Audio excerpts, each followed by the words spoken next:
Hey, welcome back. This is week 7, part 2. The reason I decided to make a second video real quick is because the first one came out like 7 minutes and it didn't get you into the color, and color is going to be so incredibly important in this. Now, I chose some colored pencils, but you can use crayons, you can use marker. Marker's a little tougher to blend. Watercolor. You can use food coloring, like watercolor, and do it that way, whatever way you want to do it. But the thing about coloring, guys, is light to dark. And I'm going to start out with some greens here, and I'm going to start out with just the leaves. Okay? See how I got my lights to dark? Okay? So what you're going to do, I got a double of yellow-green. I found those, by the way, in a drawer. Totally forgotten it even existed. Okay? But what I always start as light to dark. So I hit my lights in first. Okay, this is just the leaves here. And then, I'm just going to do the one. Then I go to the next layer down, a little darker color. Hit that in the darker greens, okay? And I'm coloring on watercolor paper because it's a tough paper and I happen to have it laying around the house. You can use any paper you want as long as it's white. It'll carry the color. If you want and you don't have any of this and you decide, hey, I don't have any of that, but I want to do this project, you can always use a brown paper bag and pencil. I don't mind. I'm all good. You know, do it in shading.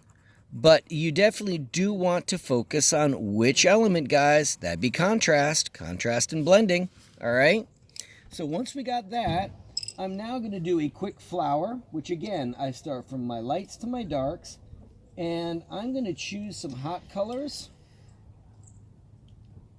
See my hot colors? Because I already taught you about hot and cold colors.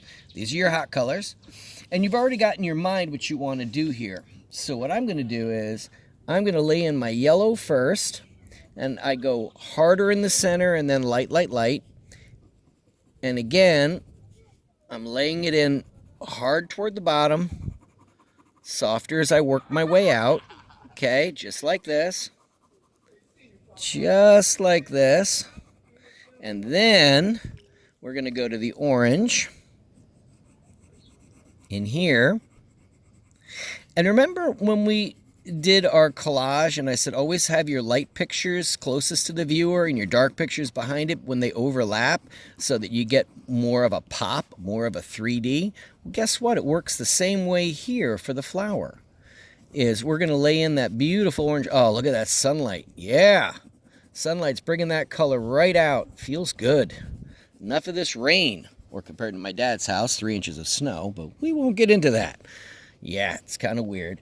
Okay, and last but not least, I'm going to switch over to my darker colors here to make it pop. Okay? Because color is going to be really, really important. And before you ask, if you want to do repeated patterns of those sneakers that we just finished, you could do that if you really liked them. I have to say I was really impressed with your work. I think the sneakers really came out awesome. But you can do anything. I've even said that you could trace forks, spoons, and knives if you don't have scissors in the house. And you could trace those implements and make them different colors. Andy Warhol would have approved of that. He loved ordinary objects. He felt that art made everything extraordinary. Okay, so that's how you're going to blend it. And then I want you to go in here like I would do dark greens in here as the petals below it. And then just go nuts with it. I think you could do some beautiful work. All right, so thanks for watching part 2. I'm looking forward to seeing what you come up with. All right? Submit it, attach it to an email, but I'll be looking for those submissions. And I update eSchool every single day, so you can go onto eSchool and check your grades. All right? All right. Till we meet again, be safe out there, guys. Enjoy the weekend.